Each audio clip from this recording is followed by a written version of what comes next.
حضرت خواجہ اویس کرنی رضی اللہ تعالیٰ عنہ کو آپ علیہ الصلوۃ والسلام کی ذات اقدس سے والہانہ عشق تھا۔ یہی وجہ کہ آپ صلی اللہ علیہ وآلہ وسلم فرمایا کرتے تھے کہ یمن کی طرف سے مجھے محبت کی خوشبو آتی ہے کیونکہ وہاں میرا دوست اویس کرنی رہتا ہے۔ آپ نے فرمایا کہ قیامت کے روز اللہ تبارک و تعالیٰ 70,000 فرشتے پیدا کریں گے جن کے اشکال خواجہ اویس کرنی کے جیسی ہوگی، اور ان کے جلوس میں خواجہ صاحب کو بہشت کی طرف لے جایا جائے گا۔ ساری کائنات یہ منظر دیکھے گی مگر کوئی شخص پہچان نہیں پائے گا کہ اصل خواجہ اویس کرنی کون ہے۔ اللہ تعالیٰ نے جس طرح دنیا میں ان کو لوگوں سے چھپائے رکھا، اسی طرح روز قیامت کو بھی ان کو غیر کی نگاہوں سے دور اور محفوظ رکھے گا، کیونکہ حق تعالیٰ کا فرمان ہے کہ میرے دوست میری قبا کے نیچے رہتے ہیں، اور اسی وجہ سے ان کو کوئی پہچان نہیں سکتا۔ اور خواجہ اویس کرنی کو ماں سوائے چند ایک صحابہ کرام کے کسی نے بھی نہیں دیکھا۔ حضرت خواجہ اویس کرنی رضی اللہ تعالیٰ عنہ اسلام آنے سے پہلے ہی اس دنیا میں تشریف لا چکے تھے۔ بچپن میں ہی آپ والد کی شفقت سے محروم ہو گئے، اس لیے ان کو بچپن ہی میں محنت مزدوری کرنا پڑی۔ آپ لوگوں کے اونٹ اجرت پر چرایا کرتے تھے اور اس اجرت سے اپنا اور اپنی ضعیف اور نابینا والدہ کا پیٹ پالا کرتے تھے۔ ان کے علاوہ جو تھوڑی سی رقم بچ جاتی تھی ان کو لوگوں میں تقسیم کر دیا کرتے تھے۔ آپ کی زندگی کے شب و روز اسی طرح گزرتے رہے کہ یمن تک اسلام کے نام لیوا پیدا ہو گئے۔ جب آپ کو اسلام اور حضرت صلی اللہ علیہ وآلہ وسلم کے متعلق خبر ملی تو آپ فوراً اسلام لے آئے۔ آپ کے اندر نور ہدایت کی شمع تو خدا نے پہلے سے ہی روشن کر رکھی تھی۔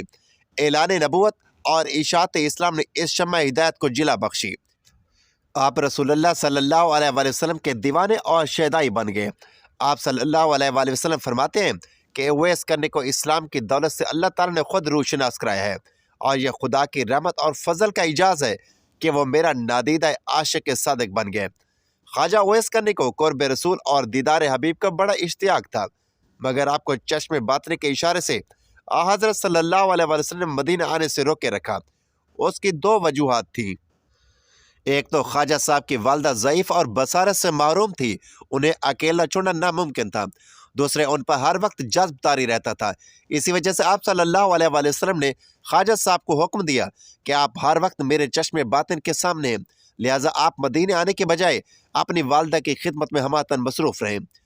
غزوہ احد میں کفار کے حملے سے آپ صلی اللہ علیہ وآلہ وسلم کے 2 دانت مبارک شہید ہو گئے۔ تمام مسلمانوں کو اس بات کا بہت صدمہ ہوا، مگر جس عاشق رسول نے اس صدمے کو حقیقی شکل میں محسوس کیا اس کو دنیا خواجہ اویس کرنی کے نام سے جانتی ہے۔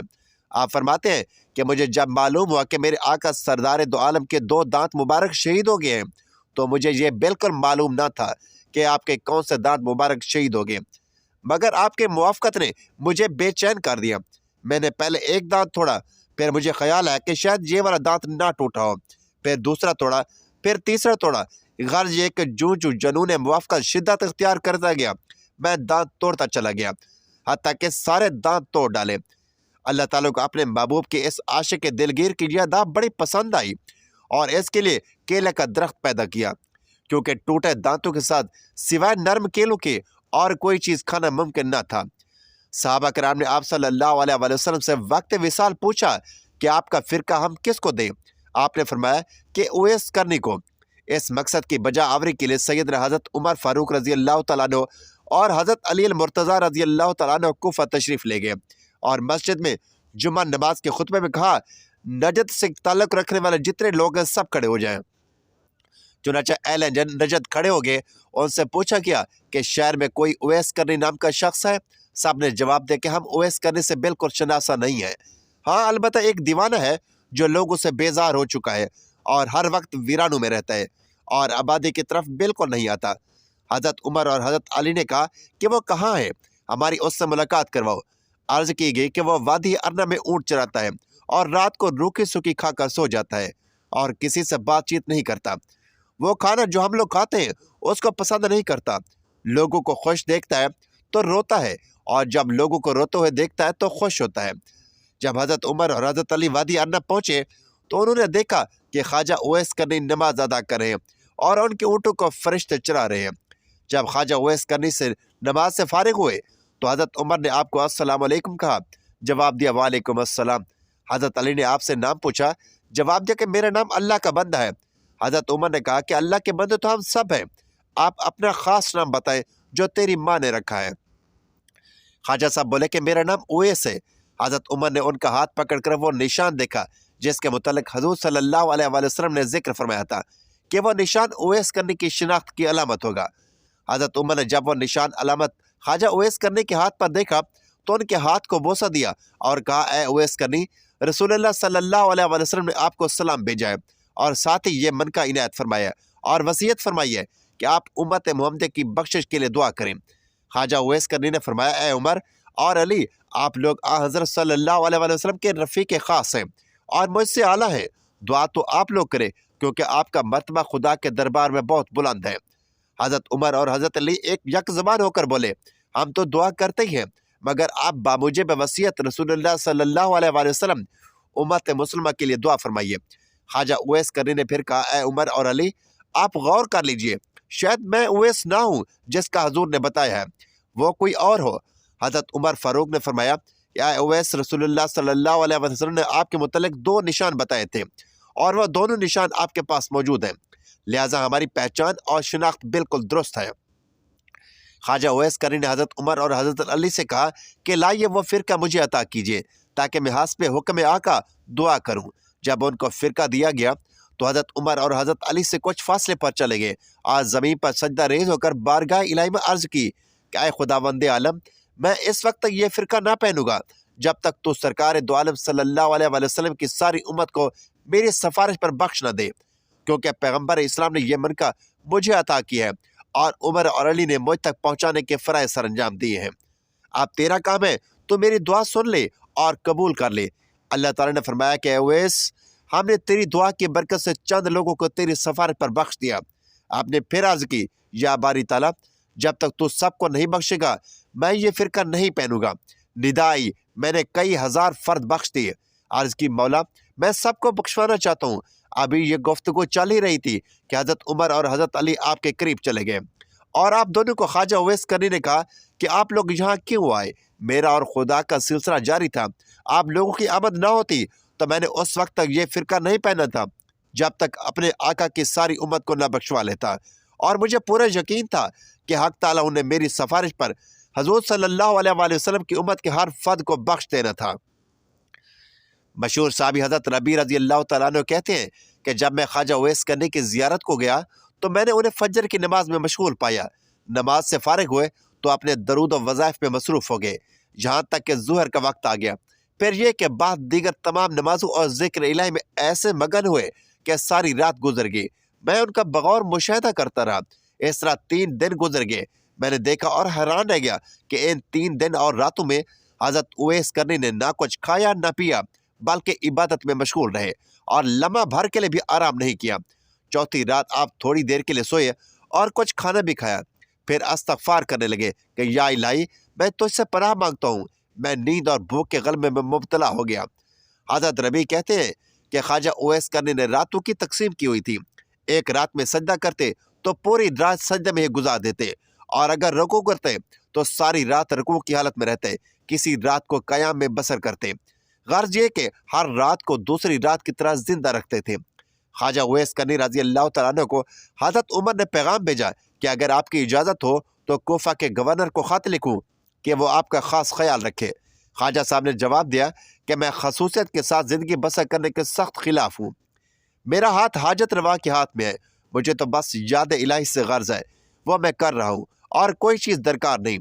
اس کے بعد آپ نے کوفہ بھی چھوڑ دیا اور کسی اور علاقے میں نکل گئے جہاں آپ کو کوئی تلاش نہ کر سکے۔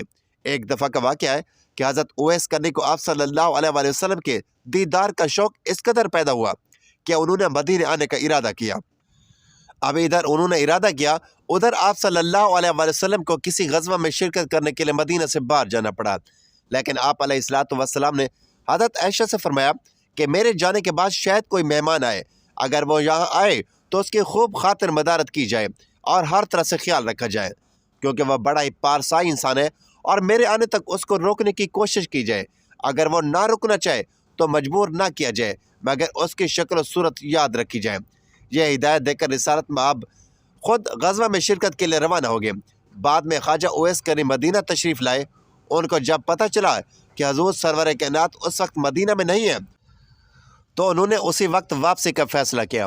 ان کو روکنے کی بڑی کوشش کی گئی مگر وہ نہ رکے اور نہ ہی کسی قسم کی خاطر کروائی، بس واپس لوٹ گئے۔